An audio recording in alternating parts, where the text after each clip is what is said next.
I'm Simon Ward and welcome to today's Job Hunters Help Desk.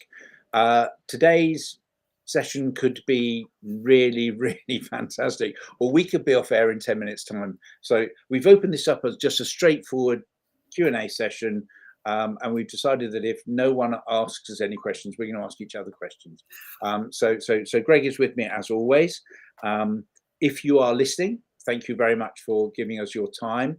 If you have a question for us, because of the absolute deluge of comments we're going to get through our chat, if you put a Q or a fire emoji or a boom or something like that, so I can spot that that is a question, we'll make sure we answer it.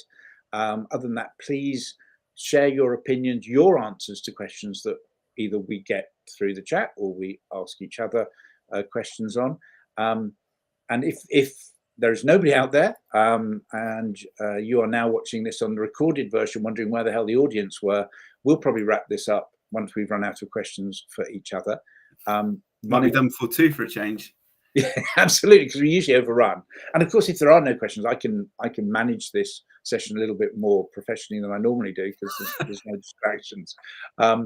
The other thing I was just going to say is that Greg and I have decided that as we move into July and August, which are obviously holiday day months as well, we'll just make the Job Hunters Help Desk a monthly event. So there'll be one in July, one in August, and we'll come back hopefully in September when everyone is back from holiday on the weekly basis. And hopefully we'll have a brand new set of viewers, because our current cohort of 2 or 3 would have got jobs.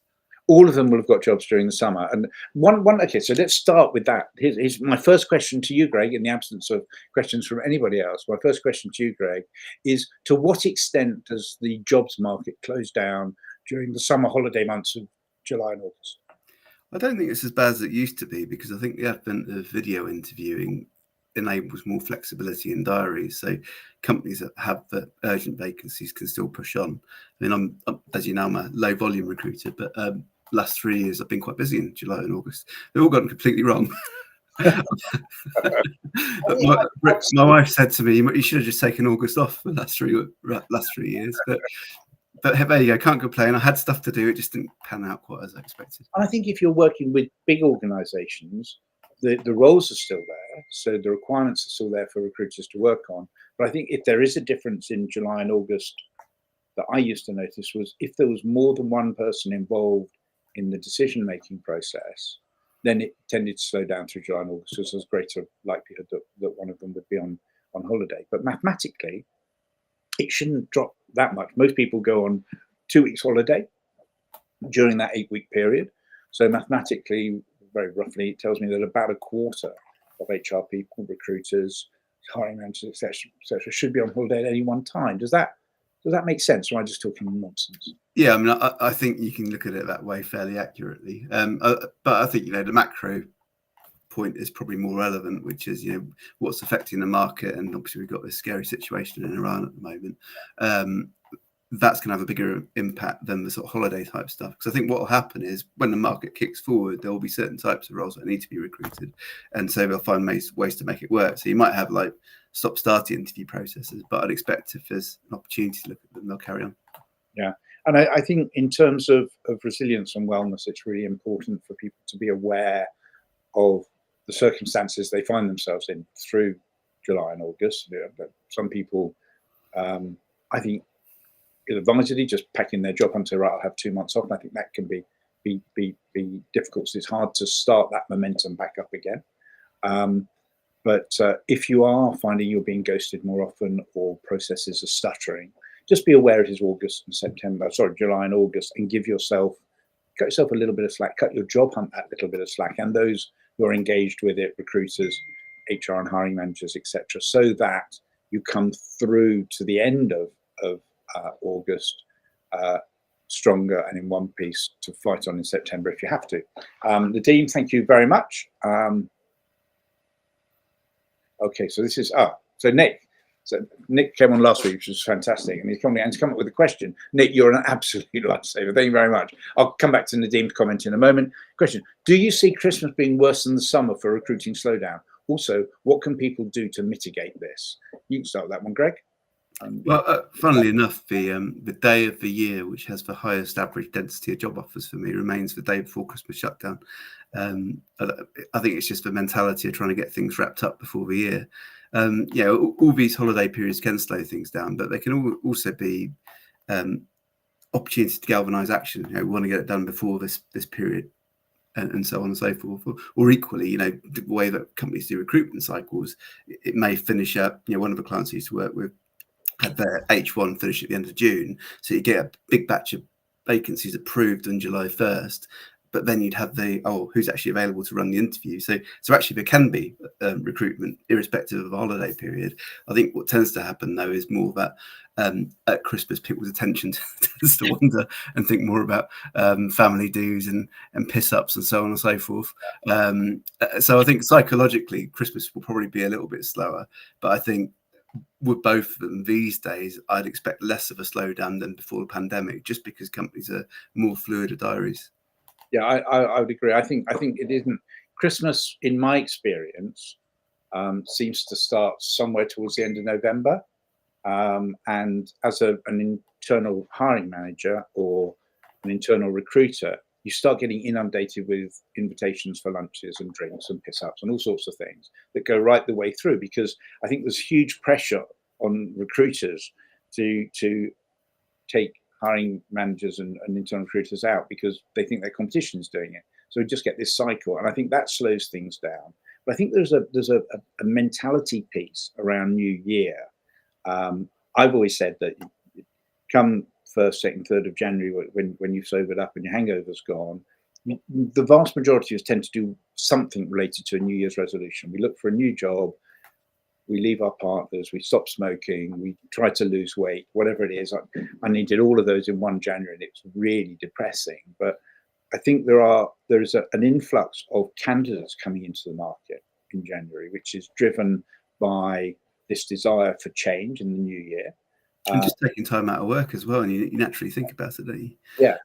Actually, I'd say that the most disappointing time of year for job seekers is probably the Monday that lands around January 6th, because they're like, let's get to it. Loads of new jobs, new year, new me. And of course, all the HR people come back and they look at their desks and people have resigned and all sorts of crap's happened over the Christmas period. So actually, it's a week after where things start to kick off. Absolutely. It's a really important point, because everyone is enthused and they're ready, and we'll talk about mitigation in a second, but they've done the stuff that they can control in preparation for upping their activity levels in the new year, and they're ready to go first Monday after Christmas or after New Year, and then no one answers their emails and no one answers the phone because they've come back, and as you say, there's almost 6 weeks work to do that's built up while you've been getting drunk through November and December at recruiters' expense. And I have to say that as a hiring manager, as an internal recruiter, you did tend to get drunk at recruiters' expenses, and you quite look forward to that period when suddenly you are inundated, and the high street agencies would increase the number of sort of muffins in the muffin basket or whatever it was that they deliver on a regular basis, and you'd feed it around the team, and there would be an air of, I suppose we just became sort of lackadaisical really throughout it. And I think I ran a reasonably tight ship, but I think through December we began to lighten up a little bit, and I think that was to the detriment of the job hunt of candidates, but we didn't necessarily think that.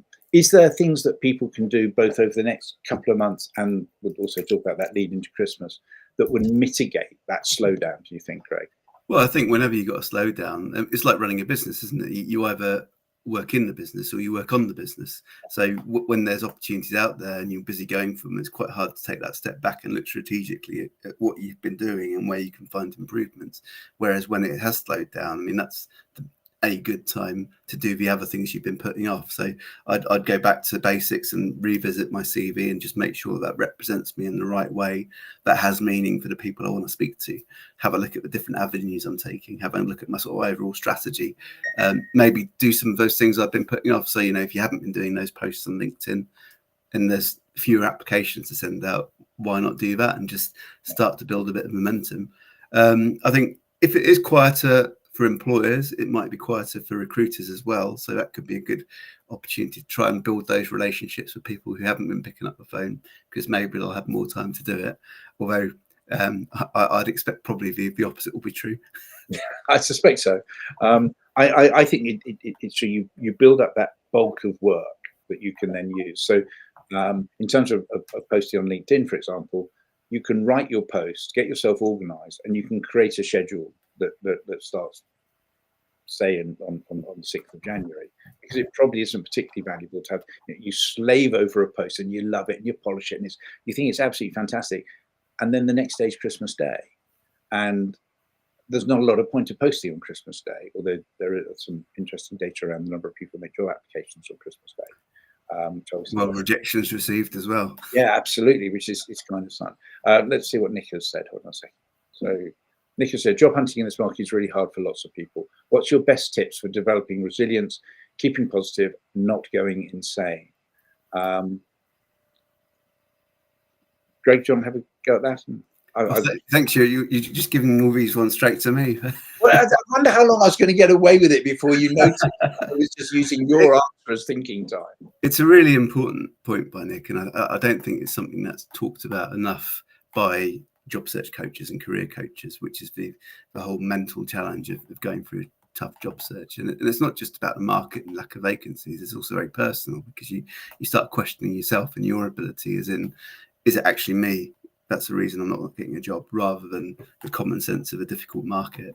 I think resilience it's a funny term, because it's not something you want to aim to have. Why would you have to be resilient? It seems to be a quality in recruitment, for instance. We want resilient recruiters, whereas actually, why is it they need to be resilient? Is it because the job's so shitty that they have to be really tough-skinned? I think it's something that can be. But we all have a certain amount going into any situation, and it's when we get to the end of our tether that it becomes an issue, because once you've lost that resilience, it's really hard to find it again. So I think the best thing to do, like all the things we talked about, is having that clarity of plan, both in terms of your strategy around the job search, but also in terms of how you manage your own mental health, physical well-being, and simple stuff like having a clear structure. I mean, we talk about a job search being like looking for work. I think it's more like running a business in that, because you don't get paid when you're in a job. When you're looking for work as a full-time job, you're not being paid for it. Whereas when you're running your own business, the only income you get is from what you do. So I think it's more sort of outcome generated. So I was driveling a little bit there for a moment. But when you run a business, you have to be clear about the time that you set aside for certain activities. And the typical 9 to 5 is a good way of looking at it. For me, I work a bit differently. As you know, I mean, I've got to go do driving tests with Evie tomorrow, so I'll probably be working late in the evening to catch up with that. But you can't do those late nights each and every time, because you run out of steam eventually. So you have to look at your plan, look at how you're allocating your energy levels and your focus, and how your strategy fits into that. And then you've got to take time to look after yourself. So I think a fake commute's a really good idea. At the start of the day, before you get on LinkedIn, go for a walk, do a bit of solitary activity, because that time you would have spent commuting to the office, it actually lets your brain get ready for it. Whereas at the end of the day, when you commute back, I mean, I call it defragging, but when I've had a busy day, if I go straight into family time, I talk like now, like an saloon. So taking that time to bookend your day at either end can be a good way just to make sure your job search doesn't bleed into your life, and just give yourself a little bit more structure. Exercise where you can. I mean, it's really easy to let all those habits go. Try not to use booze as a crutch. Make sure you sleep well. Just the basics that you do in your everyday life, I think, allows you to deal with adversity a bit more strongly. And then there's that point-to-point stress management as well. So I used to be very skeptical of breath work, for instance, which since I had COVID, I read a lot about and found it really helpful. So there's certain breath works that work really well for anxiety, that for brain fog, all these things that are coupled with stress. Meditation as well. I mean, I used to think it was all woo-woo, but my most stressful period during the pandemic, and I wasn't sleeping very well, I read up on this sleeping meditation, which is muscle focus. So you focus on muscle groups up and down your body. So you start with your toe, then you move gradually all the way at your body, and you don't move or anything. You just think about those muscles in isolation. And the idea being that after 15 minutes, you're relaxed enough to fall asleep. Well, I fall asleep after 2 minutes each and every time. So it's really effective for me. So I think it's being strategic about how you're running your job search to allow yourself to be efficient and manage your energy levels so that it gives you the best odds of resilience not being a factor. Because I think it's only a factor when you run out of it. And I think that's a really important point, is that you don't want to start worrying about your resilience when you need it. You start conducting your job hunt and your activities and your life in such a way that even if you are going to suffer from sort of long distance job hunt, and that in itself obviously creates immense stress. Rejections can create stress, but it also creates financial stress potentially or whatever. But right from the very start, when I first went into coaching, the first second group thing I did, I got 3 local GPs together, and we had a session about what can I do to talk to job hunters about trying to reduce stress, build wellness, etc. And because I got told off severely by Andrew McGaskill for this, I once said, I've got a framework. And he said, bloody old Ward, you and your bloody framework, something like that in a post. So, but we had the 5E framework, and right now I can't even remember what all 5 E's are, but we work around habitual effectiveness, and we work on this idea of work blocks. So you don't start a day at 9 and finish at 6 on your job hunt, because it won't be long before that blows up your batteries completely. So we work on 2 or 3 or 4 work blocks a day. For me, it's 45 minutes. And I set targets for each work block, not for the day, not for my job hunt, for that work block. So I go in and I feel I've achieved something after 45, usually I hope I've achieved something after 45 days, after 45 minutes, or it transfers to another work block later in the week and I pick it up then. But then we have gaps in between those work blocks, and we talk about things like endeavor and escape. So those are 2 ways to use your gap in between your work blocks. One, for me, escape would be going and watching an old edition of Friends. I've seen them 1,000 times. I can watch them without thinking. They can wash over me, and it just doesn't matter. But it might just help empty my head a bit. Safe place, isn't it? Yeah, absolutely safe place. Or I want to do something maybe that actually takes some brain effort, so forces my brain away. And I use that after a particularly stressful 45 minutes. So for me, it's my 45-year journey into learning to play the guitar. So I have a guitar, which I still can't. I'm really grateful. The next client of mine actually offered to give me guitar lessons, and we started to take it, and then he got a job, and I got very busy and I never did. But something like that, or learning a language, or whatever you want to do that exercises your mind. But don't forget to exercise generally. I think that's really, really important, as you mentioned. And don't forget to engage with your neighbours, people around you. Have conversations that aren't related to your job hunt. I know job hunters who only ever talk about their job hunt. Practically, then they engage with someone, they're talking about their job hunt. As you say, if you don't go and do your decompression at the end of the day, you walk in and you're talking about your job to your kids and your wife. They probably don't want to hear that. They want you to be engaged in their lives, not just replicating yours. So have a structure, work it out. Anyone who's interested, I have a workbook on the 5 E's. I can't remember what all 5 are, but I think I mentioned 3 or 4 of them then. So just relax, and also don't forget to celebrate. People will often tell me about, well, I've sent out 30 LinkedIn connection requests and I only got 10 back. Celebrate the 10. Celebrate the 10. All that you've done the 30, because it's not easy to do that. So actually, it's what's important. And I think people do go through periods without feeling good about what they've done, when in fact they've done remarkable things that right at the start of their job hunt they wouldn't have backed themselves to do. So recognize those small successes, those small process point wins, and celebrate them. Before we go on to the next one, there's a couple of other interlinked things which are worth talking about. So if you're familiar with Stoicism, you might be familiar with negative visualization, which is the concept of establishing a realistic worst case scenario. So in a job search, that might be, okay, so what does life look like in 6 months' time if I'm still out of work, financially, mentally, in terms of the market and so on, and then do the things that mitigate that from happening. So from a financial perspective, I mean, in the UK, I think on average we've got about 3 months savings, if that. So most people in a job hunt will have a financial crunch, and you might want to stick your head in the sand and think, well, I'll just concentrate on the job search now, and the rest will take care of itself. Whereas actually, what you should be doing is having a look at your finances, planning that out in advance. You know, where can you make savings? Can you do a mortgage break? Can you talk to council or the charities that can help? Even universal credit and stuff like that. It's really important to just get a grip on it. The other thing that's related is Stockdale paradox, which I talk about from time to time, which is about Admiral Jim Stockdale, who was a Vietnam prisoner of war, and he came to a view of life which helped him get through a really, really tough time. And it's basically this paradox of you have to confront the harsh reality of what you're facing, but you also have to maintain hope that you'll prevail.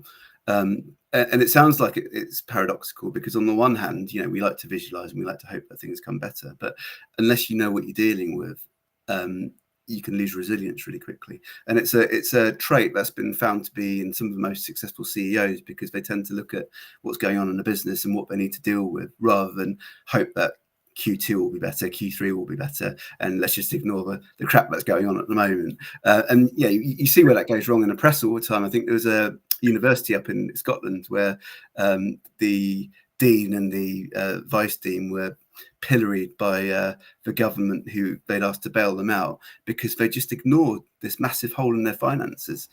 So you've got to deal with it, and by dealing with it and by understanding what may happen and making that plan and also balancing that with hope, it's a great way to build resilience. I think the world never looks better when your head's in the sand, does it? I mean, you just have to be real. I recently started something which came from I don't know, probably saw it on Instagram or LinkedIn, and it's really weird. And it works for me. It may not work for many other people, but it works for me. I'm quite a stressed person. I don't sleep well. I'm hyperactive, and I can be very negative about things. And someone suggested that I gave my brain a name and started talking to it using that name. It's really weird. I mean, I don't know. It's not a very complex solution, but I have my brain now has a name. When I wake up in the What is it called? Well, my son named it Herbert. He said, "You're right, Herbert." Strangely, his is Einstein. So I think there's a bias in there somewhere. But and I just talk to myself, and I talk. And now that I'm talking to this being, this entity, I can actually say, well, don't think like that. Let's not start the day like that. And it really helps. It's weird. It really helps. And well, it's logical as well because I mean, how you talk to yourself informs how you come across. Yeah. Because your external communications interpreting your inner monologue. Yeah. So that works for me. May not work for other people. No, it's really important. You've got to practice talking to yourself positively, not in a sort of toxic way, like, you know, oh, you're the best, you got this, but more in terms of remember who you are, remember what you achieved. This is how you can take those steps. And I literally, I often wake up at 3 o'clock in the morning. I go, Herbert, I'm not even going to think about that now. Let's not think about that. We'll deal with it in the morning, and then I'll go back to sleep. Sure enough, 3 hours later, when I wake up, Herbert's thinking about it, and I go, right, we're not going to do that today, Herbert. We'll do that. You know, I want a positive day today, and I'm glad I've noticed. I haven't had the confidence yet to talk to Herbert out loud in front of anybody else. But I, in my head or privately, I talk to Herbert, and it works quite well for me. I'm also finding it's helping me build my to-do list because I'll talk through, and it's really strange. You end up having two-way conversations with Herbert. Because Herbert talks back, because obviously he does, because he's in a conversation.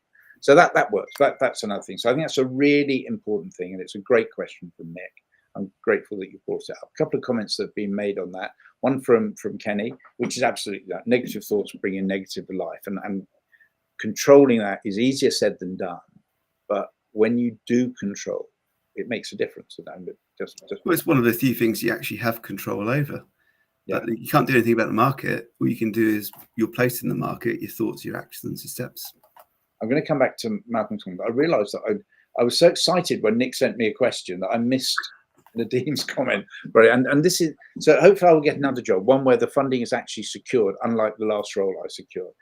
That must be so disheartening if you go into. So you go into, and I'm making some assumptions here, so please forgive me if I'm wrong, Nadim, but you go through a job hunt, you get a role, you get appointed, you get the offer, you accept it, and then the organisation fails to secure funding, and that impacts your role, and then you're back where you started again. I suspect in terms of slaps in the face is worse than having not got offered at all. So I really do hope that you find that soon. And Kenny, it's really tough. that. And I come across situations like that quite often. I mean, one of my peer recruiters talked about a situation where one of his friends started a job as a cohort of 20 in customer service. And on the day that they all started, 10 of them, half an hour later, were dismissed because head office had changed the strategy. So they'd actually brought them in to do that. I shouldn't name the company, but it was Axon.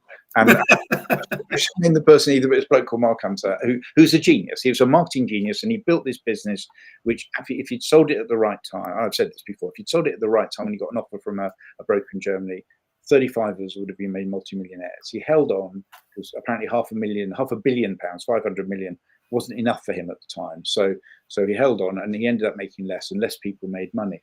But we built a strategy business for him. I was head of recruitment, and the recruitment team built strategy, including a lot of very intense and intricate headhunting from the West Coast in the States, because that's where all the exciting stuff was happening in terms of .com world.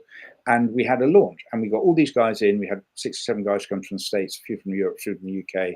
We got them all into the boardroom in Egham, and I'll never forget this. And there are people who wouldn't have forgotten it either. They were in the room, and we were doing the classic sort of onboarding piece. You know, the toilets are there, sort of basins and bogs type thing. And Mark walked in and said, "Guys, just wanted to say hello. My name's Mark Hunter. I founded the business. I do this, I do that. And by the way, we're closing this unit down today."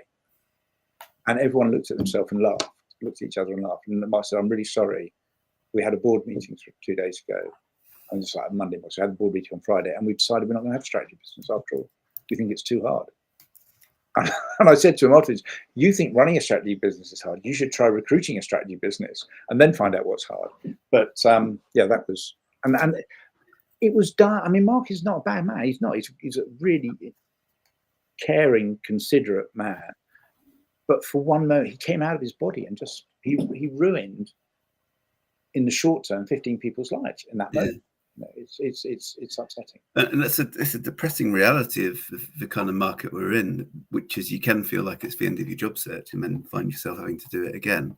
But yeah, the only upshot is that all those positive qualities that you developed in the job search are still ready to go again. So you're a sort of better version of yourself than you might have been at the start of a previous job search, and really, you can get employed. And yeah, you definitely start a second job search in a better position than you started the first one.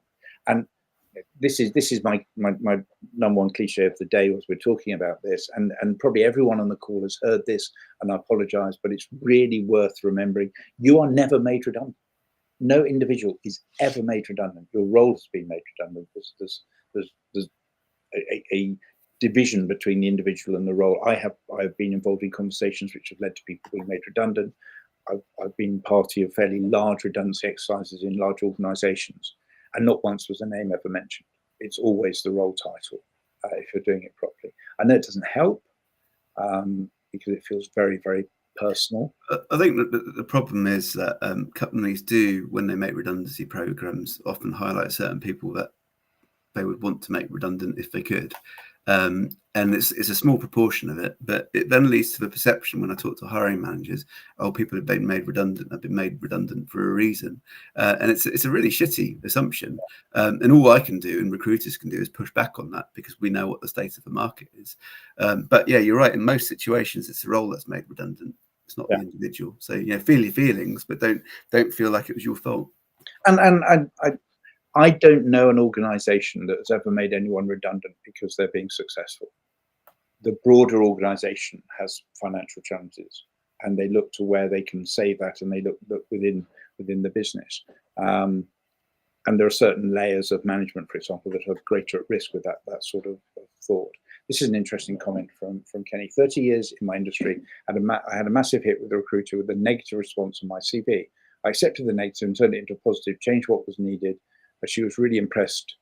She expected me to go negative towards her. I think that is really, really important. That you do everything you maintain your ability to be negative. We can't all turn negatives into positives, but where we can and we go forward with the positive mindset, it makes a massive I difference. mean, I differentiate a little bit, and I don't talk so much about being positive, but I think being constructive is really important. And, what can you take forward from this, even if it's a bad situation? Because often there are positive, constructive things to take forward. Yeah, and that actually, again, that's an interesting. It's a more practical differentiator, isn't it? Let's be practical and be constructive. I like that. You'll hear me using that sometime the next month or so, Greg. I noticed you said nuanced more than I have today. I know, and you haven't the context. You haven't mentioned context yet either. I'm getting very worried about you, actually. No nuance and no context. That worries me. It's basically trauma. That's what happens when you have a teenager just about to do their driving test, I think. Has the NI revolution, national insurance revolution, really affected the job market? Or are companies realizing they can use AI functionality to cut jobs, increase their revenue, and see the media blaming the NI change as very convenient? So it's a really good question, and actually I think there's a sort of wider discussion to be had. So I spoke with Mark Hopkins, who's a really good recruiter, on one of his posts about it, where he did a really good analysis of various things that are being reported about, such as ONS employment stats. And the way I look at the market is this: those 3D models where you look at them from one angle and it's an image, and you go around the side and it's an absolute mess. Well, that's for jobs market. What's being reported on isn't the reality that most people are facing. I think there are certain risk factors, and national insurance. So for people who aren't aware, that's been changed since April, simply to make it more expensive for employers to employ people, and I think that's made companies look long and hard in certain quarters about whether they replace staff. I don't think it's necessarily.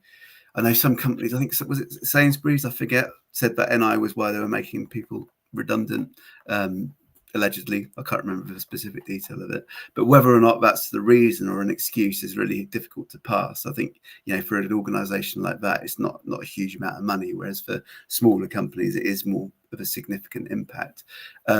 Things like AI, that's another risk factor. Who knows what's going to happen with that? Look, some very notable companies are talking about reducing their workforce. Amazon are talking about it, other companies are, but then other early adopters changing their minds. So Klarna, for instance, has moved from replacing their customer service people with AI to now hiring customer service people, it would seem, because AI is not fit for purpose. But that's not how companies make decisions. I think what they'll probably do is that they may implement AI solutions, perhaps see that as an opportunity to reduce workforces, and then change their mind in future. But I don't think there's any one thing that's affecting the market. I think that what describes the market and has done for the last couple of years is VUCA, volatile, uncertain, complex, and ambiguous. It's all these things that are coming together that are making companies think twice about hiring or replacing staff. And I think you can see that in some areas of the recruitment market. So, for example, Hayes is one of the large high street firms, has reported year-on-year reduction in profits, and they have been predicted to make £56 million in profit, and now it's 45 million. So doom and gloom in those areas. But again, you can't say that's the case for the whole market, because I think there's also probably an appetite to move away from that more transactional high street approach to more of a boutique firm.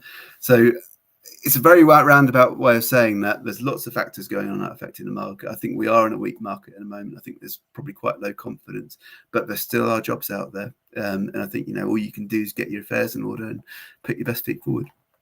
Yeah, I agree. And I think the national insurance thing it's about actually uncertainty rather than the mathematics.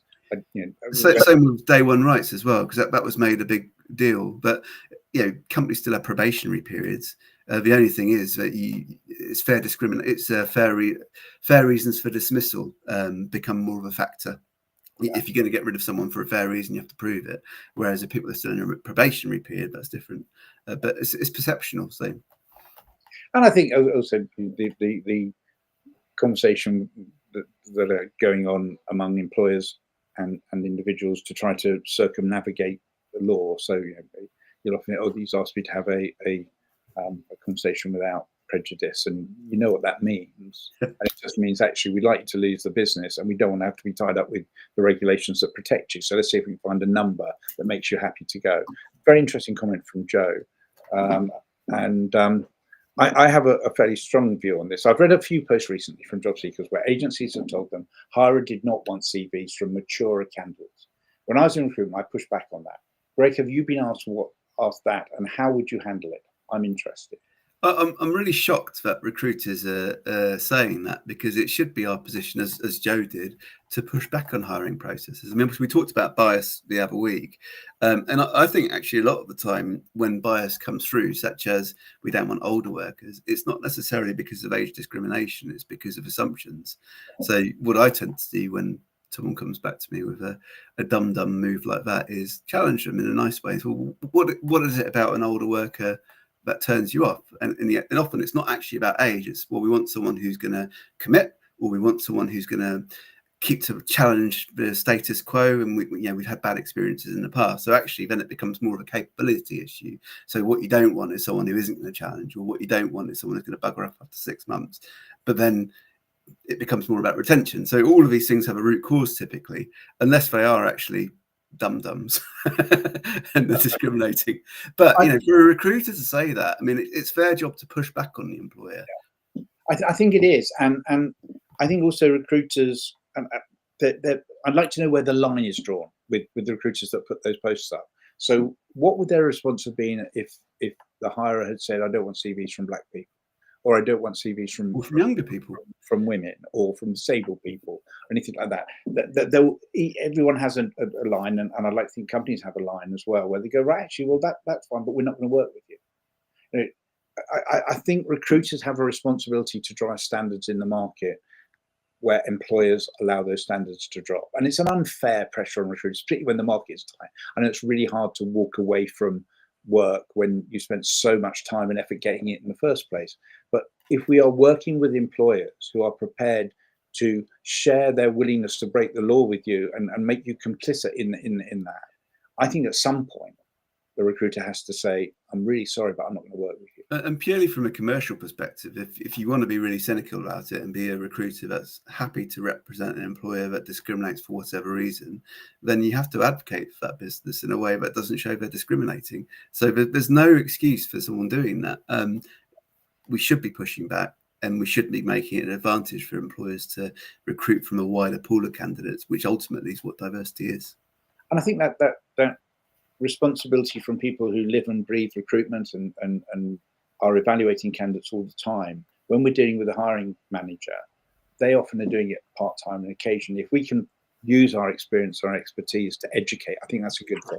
If there comes a point at which we know we can no longer educate, and they're stuck in their ways, and they're particularly committed to this idea that they don't want a maturer candidate, or black candidate, or woman, or whatever, I would like to think we'd walk away, but I've got to look back on my career, and I think I might not be practicing. I may not practice what I preach. It's easy to sit here now. It's really easy. Yeah, hindsight's a wonderful thing, but it's also really easy to creep into bad habits. Whatever your endeavour, and I think looking back at my career, I'm sure there's been plenty of times where culture fit's been used as a reason for not hiring someone who's homosexual or whatever it was.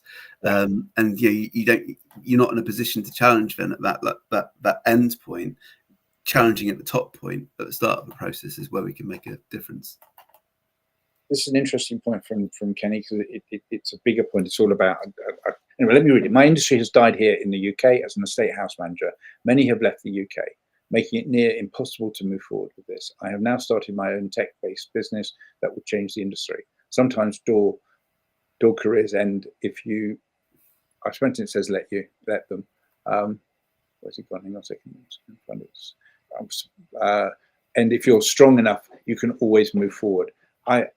I agree, and I think that congratulations, first of all, for having taken on what is a really substantial change in your career and moved it and taken that entrepreneurial step. And I hope your tech business does everything you hope it will do.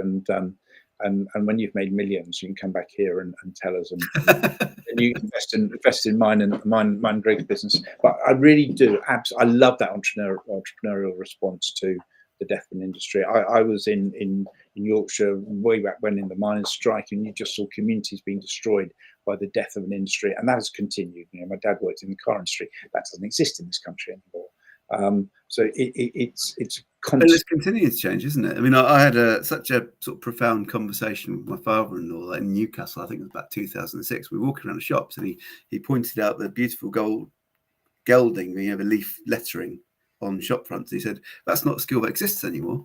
And I said, well, what do you mean? I said, well, it then got replaced by the sort of print on signs, and then it moved into other things. So actually his career, he originally trained as someone who did that. Then he became a interior fitter, then he became a graphic designer, then a web developer. So his core skills and his capability came from the same place, but he had to change so many times. And I think we'll see that, so there's some types of roles at the moment. I think talent acquisition remains a good one to talk about, which is ironic. It's the role that's seen as the gatekeeper for employers. I think there's a lot of good people who are out of work, and there's not enough vacancies for them. So actually, is it a time for those people to think about doing something different? And so it's a really tough question to ask. But it's that Stockdale paradox again. Is face that reality head on. Yeah, and if your industry is dying, you're not kinking it. You're not going to push those waves back. It is best to do exactly what Kenny has done: identify the problem and find a solution to make sure that your life continues and your career continues beyond that industry.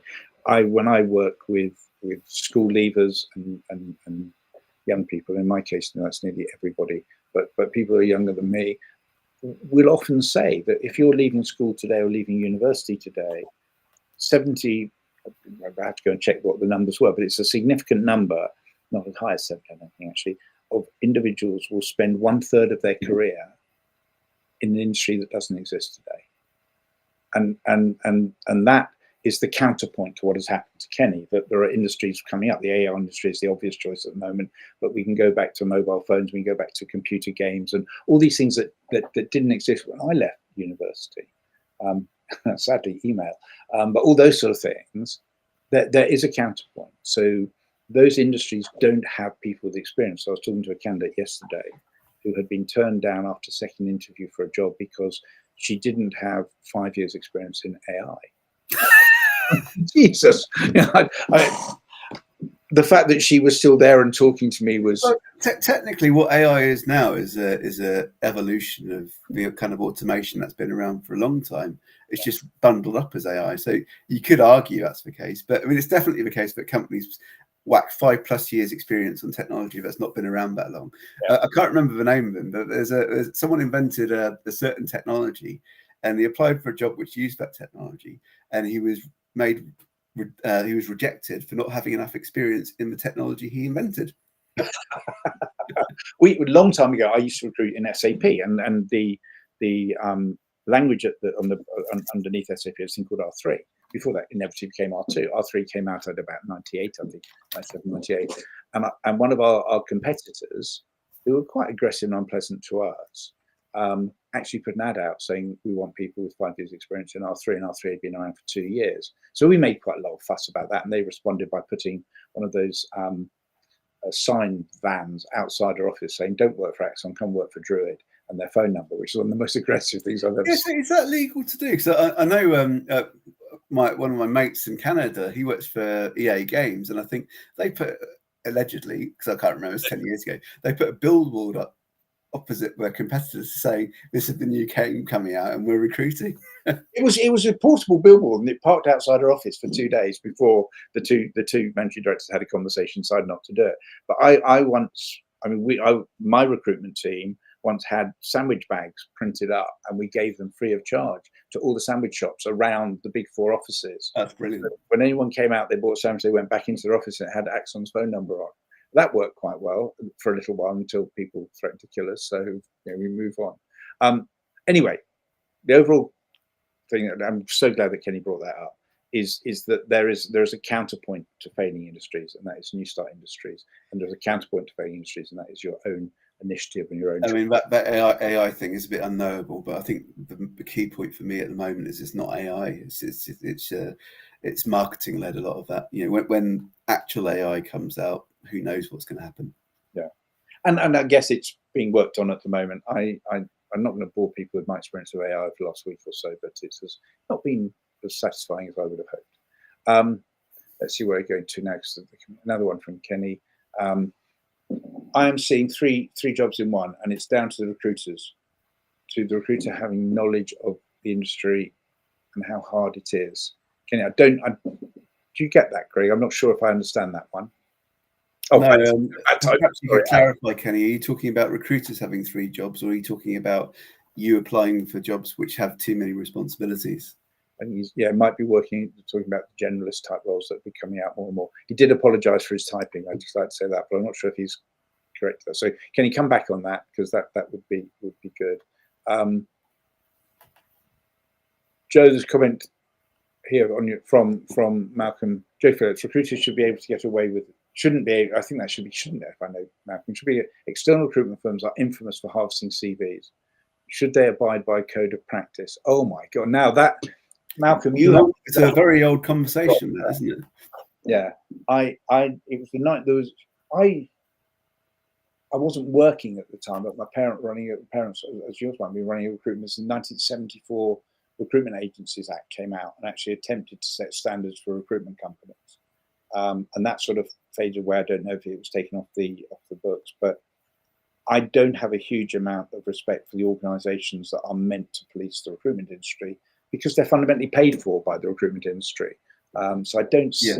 And the problem with recruitment, unlike most other industries, I think unlike any other industry, is that it's people representing people to people.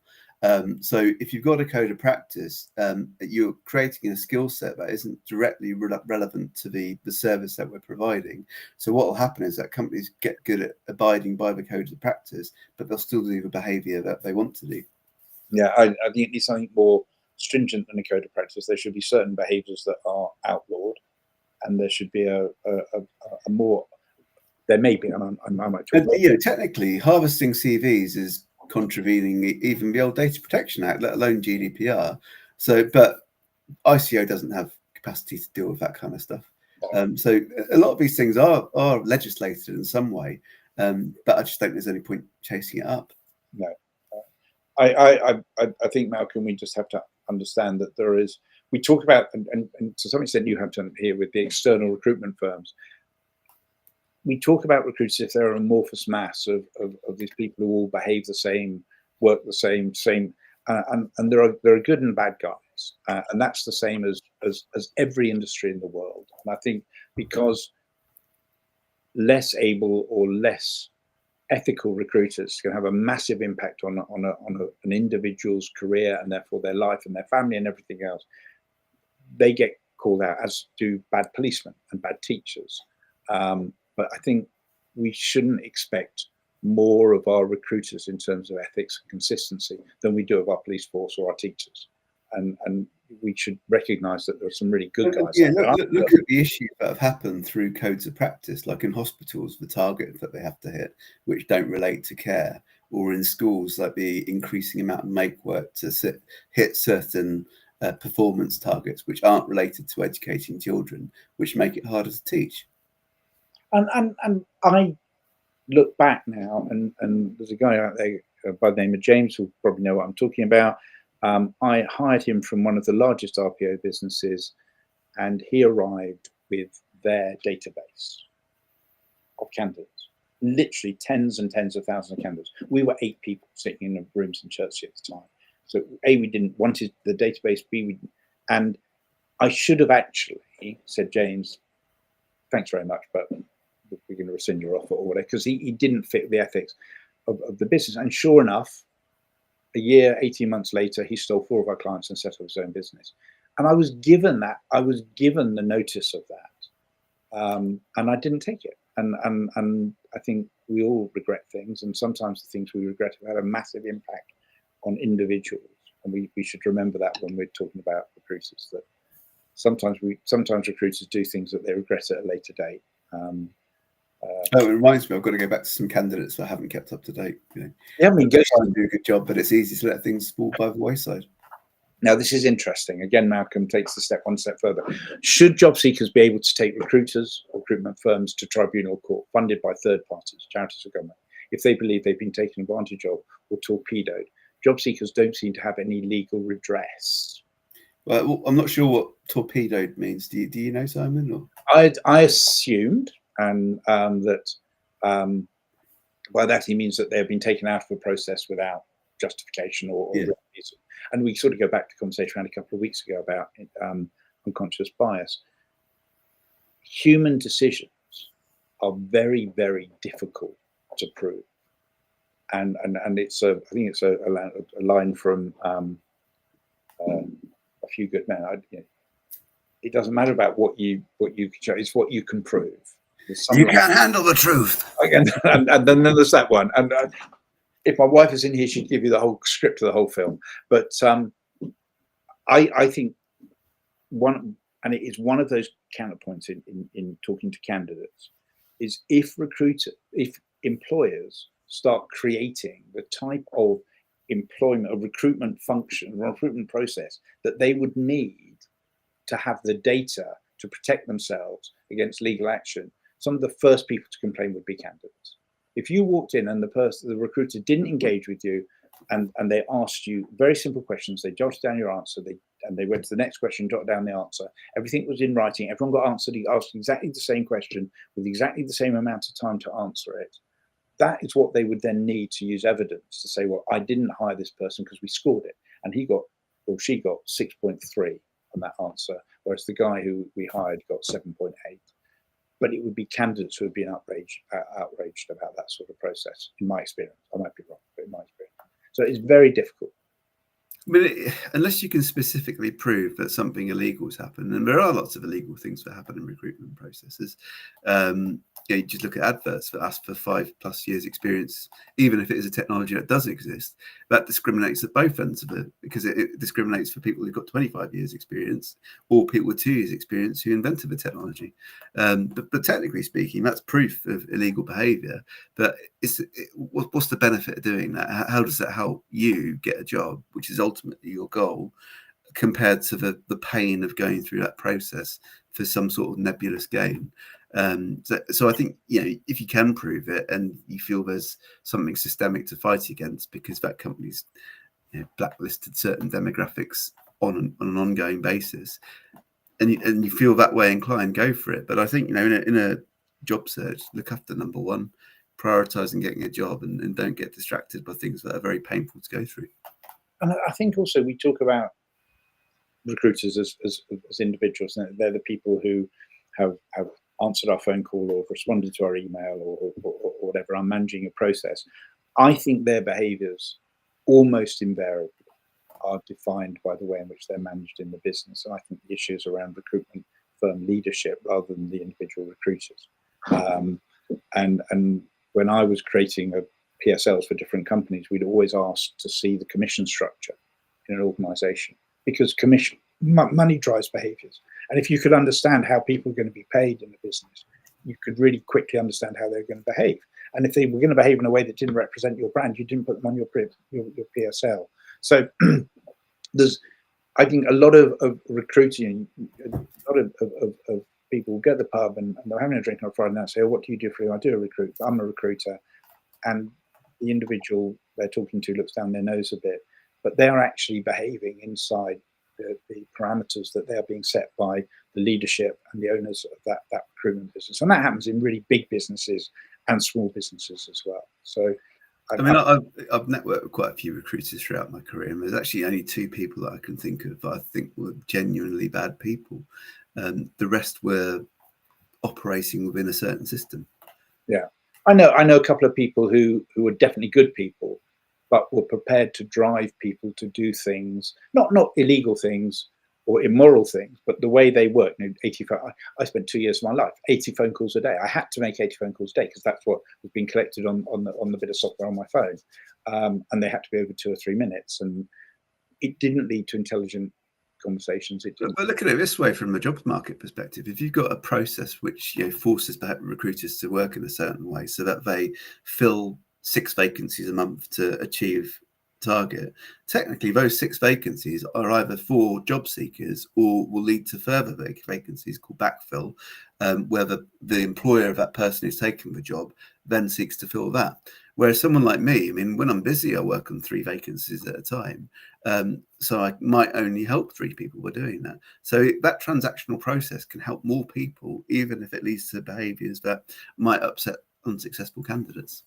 And I think if anyone wants to understand how recruitment businesses work and are led, follow a guy called Chris O'Connell on LinkedIn. And if there's more than one Chris O'Connell, the one I'm talking about is the guy who's got a shamrock icon by his name. Chris is a non-exec with umpteen different recruitment businesses, but he posts about a lot of the things that are discussed by candidates. But from a recruiter's perspective, he's not a bad man, but he is paid to go into organizations and help them be profitable or more profitable. And it's really interesting to see his mindset and the guidance and advice he's giving to recruitment companies to be profitable. Let's face it, if they weren't profitable, they wouldn't be here, and then that'd be a whole different story. But I do think that's important that we understand that they are. I've left a few here. That's good. Okay, so this is yeah. No, so very quickly, just because this is I'm in control of the questions, so I put ones up. But people are calling it unconscious bias. I mentioned the unconscious bias around age. I feel it's very conscious bias. I don't know how you evidence one or the other, and it comes to the same result. Whether you're consciously making that decision or unconsciously making the decision not to hire that person because there's a sentence in their CV that makes you think they're old or aren't white or a woman or whatever it is. I don't know what. If in a way, it's less pleasant if it's conscious, but the outcome is more or less the same. It's a bit more honest. Yeah, that's the way. Here's a good question from Malcolm. Do you think there will be an upsurge in job applications to the public sector? Most don't rely on CVs, and you have to search through local authority careers websites to find them. I actually think that you might see companies moving more towards that approach because of the massive volume of applications that are being driven by automation. And there's some really good advice on LinkedIn at the moment, which is also terrible advice, which is that you can hack the URL on a job search to bring up the most recent job so you can apply for jobs quicker. But the problem with that advice is that although it means you don't miss out on a job that's closed after 3 hours, it necessarily increases your volume of applications, and it means that you don't have so much time to take care over it. So it increases numbers everywhere.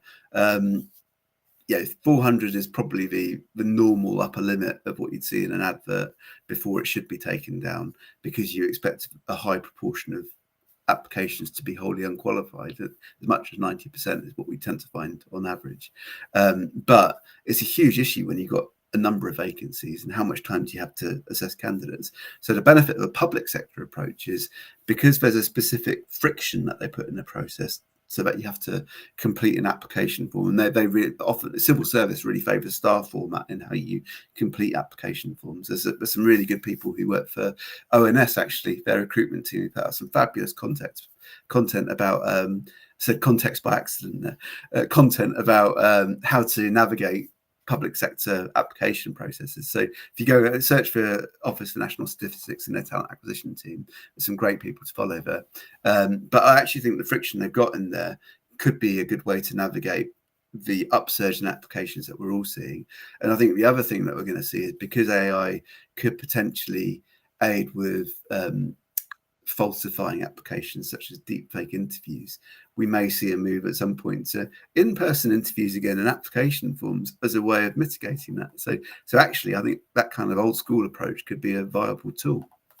I think, although Malcolm is right that it is the local authorities maybe that have these challenging processes, I think it's more about who runs the recruitment for those organisations. So if a local authority who has outsourced its recruitment, so for example, I know Essex has, to compare that to a local authority that hasn't outsourced its recruitment and is being run by the HR department and technology, they're going to have very, very different approaches. And I think we will see over the next year to 18 months an upsurge in organisations outsourcing their recruitment to RPOs of different sizes and different sales, because the RPO sale is primarily around reducing cost.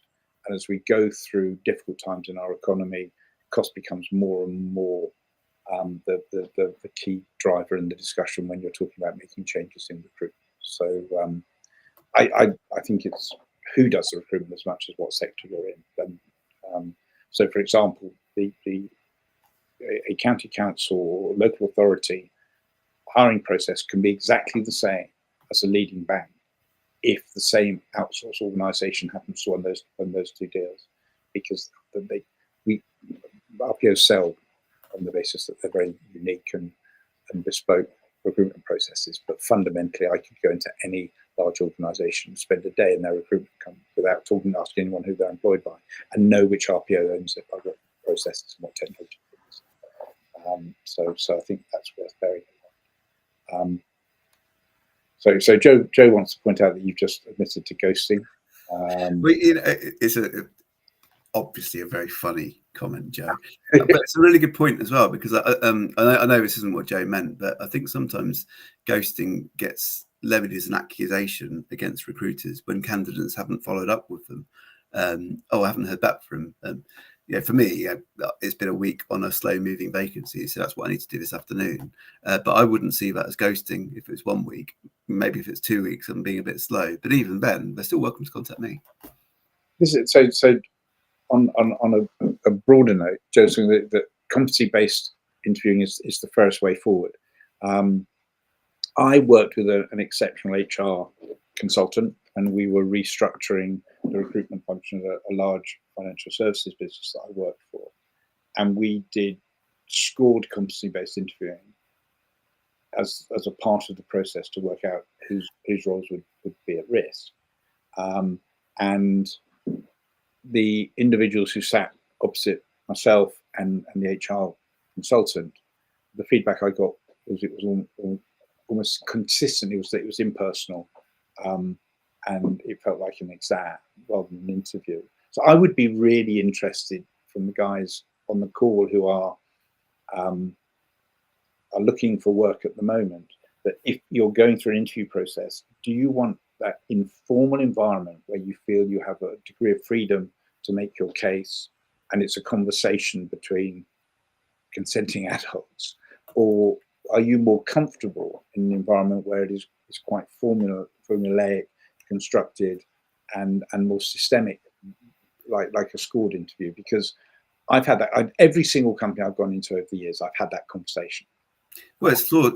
There's no flawless system. I mean, even like that's the promise of AI, isn't it? It's bias-free recruitment, but it's not, because it reflects the biases of how it's configured. The downside of competency-based interviewing, and I think if you speak to many hiring managers, they probably agree with this, is it leads to you appointing the person who interviews the best rather than necessarily the best candidate. So once you've nailed a competency interview, you'll come across as a better candidate, and you do that through STAR or CARL, so situation, task, action, result, or context, action, result, learning. And it's a certain way of interviewing, but it's fundamentally artificial. So this is a good point from Malcolm. He's putting me up on the Essex County Council comment. Certainly when I was working for one of the larger RPOs in the UK, they had Essex County Council as a client. Absolutely accept, particularly knowing that organisation, not Essex, they organised the RPO, they might not have won the rebid, and Essex might have taken it back in-house.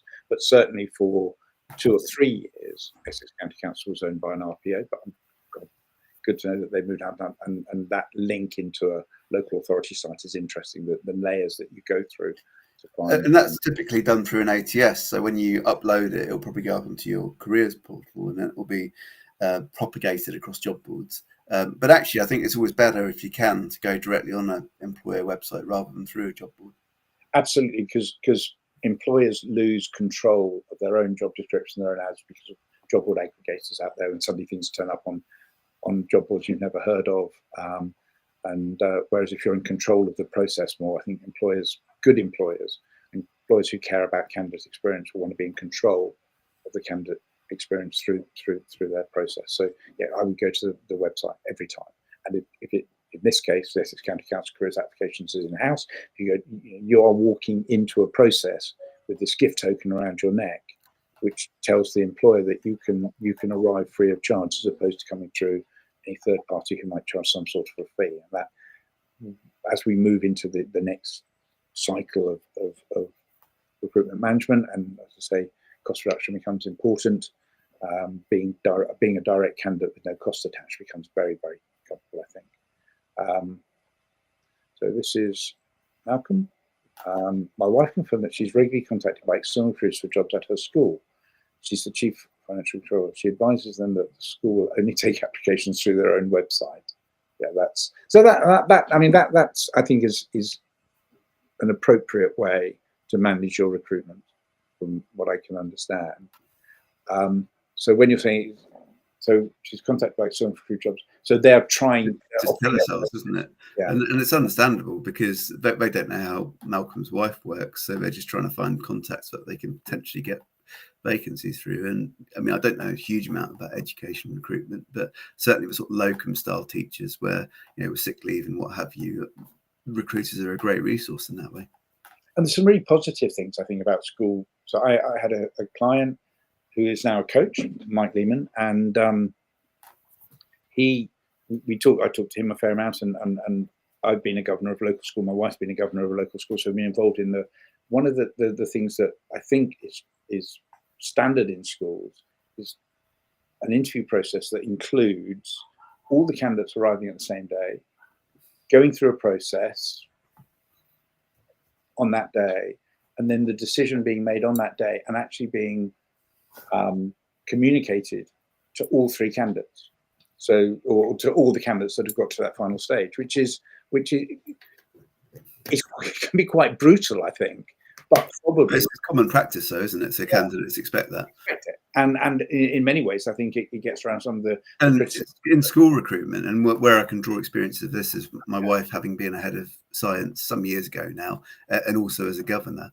There's a lot more onus on cover letters in school recruitment than there is on CVs, with the point being that CVs will just show you what you know anyway, because they're a teacher at school, so they teach against curriculum. It's now 7 minutes past 2. I'll just bring this comment up from Joe since I mentioned my name. So it got my attention. I'm comfortable with, and she's not trolling you, so that's good, isn't it? And also, what she clearly is not saying when I says I'm comfortable with both, she doesn't mean she's comfortable with me and you, Greg. What I think Joe's referring to, she's comfortable with both informal and formal interview processes. However, many want feedback after interviews, and a competency-based interview makes that possible. An informal interview does not. It's based on feelings and opinion to a degree. I disagree with that, actually. So my interview process is a little idiosyncratic, but works really well. So I do a sort of a form of assessment over time where I speak to candidates on multiple occasions, and some of that's about answering questions for them, which is a great way of judging how good a candidate is, because questions are brilliant from candidates, and then also talking through the role, which involves some competency type questions. But overall, it comes across as an informal process because it's all about building trust and building that relationship so that we work to a common outcome.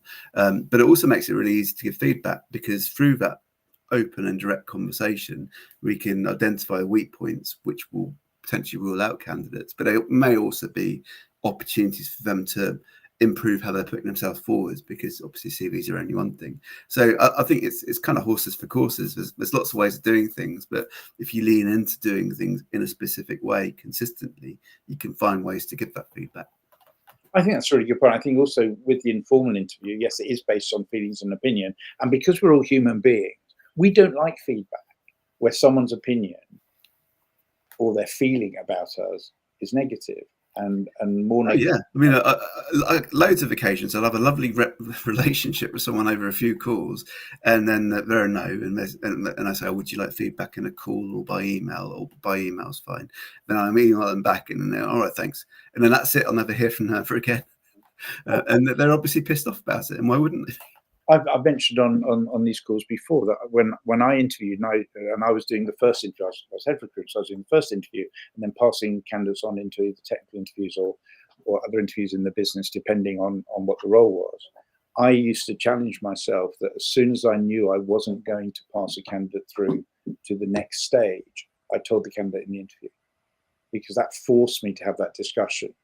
And sometimes it wasn't comfortable, but it forced me to have that discussion with the candidate about how I'd reached the decision that they weren't going forward in the interview process.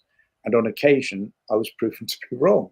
You know, they would objection hand admirably, and I go, actually, we didn't get to discuss that, or I didn't ask that question. Invariably, it was my fault, not the candidates.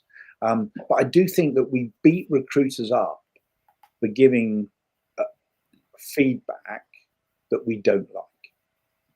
Well, I mean, it's only happened to me once, fortunately, but there was one candidate a couple of years ago I rejected at application stage because the role needed experience of launching a product in the UK market. So he called me racist straight away. Yeah. Nice thing to jump to, but understandably, anyone who's received that kind of feedback, you then question, well, should I be giving that kind of feedback if it opens up to what could be quite litigious? I'm going to make one. It's now 11:10, 4. So we would 2, 14. I'm glad I'm not the only one. The thing now is I didn't have to say what day of the week it was, because that would have thrown me completely. So this is from Kenny, and Kenny made great contributions today, but he put so much effort into this one that I thought we couldn't go without. And it makes a valid point. I'm dealing with young recruiters who don't know my industry. These young ones have never stepped into a UHNW environment. Ultra high net worth. Yeah, they are out of targets. They are out for targets, offering bad salaries with a 3-to-1 job for a really bad salary, killing the entire industry. Well, but there's two things there. I mean, I've got a little insight into the UHNW industry. One is environmental, which is the changes that are going on within, presumably there's a financial planning or a family office type role. So there's a lot of changes going on with how that's regulated, and that changes the nature of roles. And the second is the transactional nature of recruitment means that it's advantageous for a lot of agencies to hire younger recruiters who follow the process rather than people who've got deep technical insight. And one of the reasons is in a process-driven role, as we kind of talked about, you can make more money, and another is that if they leave, it's less damaging. And I think for me, the point is the word young recruiters, and when we are playing with people's lives and their ability to feed their kids or whatever, it's really personal, it's really important, and it's sort of guttural around the way that we react. But recruiters, there does need to be an ability for recruiters to develop their skill set. And the best recruiter in the world today wasn't the best recruiter when they started in the first day on recruitment. And it's a little bit like, because my niece is having is currently learning to drive, we put a P plate on people who have just passed their driving test. And I'm pretty sure that most of us, if we're driving and we see a P plate, we know that's a probation driver. Someone hasn't been on the road for long. They're likely to make mistakes. They're likely not to know what they're doing as much as someone who's been driving for 10 or 20 years. I think that the industry needs to find a way, maybe through a buddying system, which you tend to find in really the top level of recruitment, and they'll be called resources, and they'll be working with a very highly experienced consultant in search. But we need to find a way to enable young recruiters to develop their skills without risking unfairness or the careers of the candidates that they're dealing with. I don't think we found that as an industry, because it's doubling up costs potentially. But I think that's the point for me, is that you're talking about young recruiters who don't know your industry. That's true of technology industries, where technology is changing all the time. And but the advice I'd give to any recruiters, from my experience, is that people actually like knowing more than you. That's actually a natural human condition. They quite like knowing more than you. You don't talk with authority about things you know nothing about. Go and talk to people, tell them what you know, but also be honest about what you don't know, and ask questions of your candidates, ask questions of your potential clients. They quite like knowing more than you. If you pretend you know something you don't, they also quite like making you look stupid. So be warned of those two risks, I think. But I think that's probably the problem that Kenny's facing, is that in 10 years' time, those young recruiters will be great recruiters in that high net worth market, but they've got to get there. And in the meantime, they're messing up. And we all mess up in our early days of any industry, I suspect. So that's my love. I'll get my orange box on that one.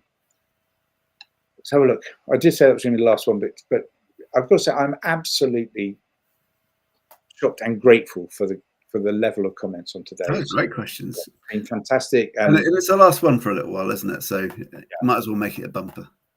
And yeah, it's been great. And I think the interaction between people and people giving each other's opinions helps a great deal as well. So it's not just me and Greg saying we think this, we think that, because it's an opinion-based session. I think we're probably there. 2:15, we should be there. Thank you very much. As Greg has just said, we're only going to do one in July and one in August. I think we have an idea of of what the July one will look like. We just don't know when. So we'll try to bolt that day down and put that out onto LinkedIn. And then we'll run another one, probably guests on both July and August sessions as well. So you don't have to listen to me and Greg just waffling on all the time. Another voice that will entertain you, hopefully a little bit more than we do. Really grateful for the input today, and slightly surprised. Great questions. And I'm now going to have to go away and look at which ones we didn't answer, and I'll try to throw answers back to you if I can find something sensible. So, Greg, thank you very much again, as always, for all your time. And we will go away now and work out what's going to happen in July, and we'll talk to everyone somewhere in a sort of month. Well, maybe we'll even market it in advance so that people know what we're talking about and when. Yeah, and maybe more than just yesterday and today, which is all I managed to get the posts out today, which is another reason why I'm surprised how many people turned up. And we'll make more of the events page as well if we're only doing it once a month. We don't need to make anything of that. Just check this out. Very grateful, and some new names and some names I recognise. So I'm very grateful for all that. So we shall market July session with a clear indication of what we can talk about, so everyone can come armed with their ideas and their thoughts. But thanks very much for coming, and we will see you at some point in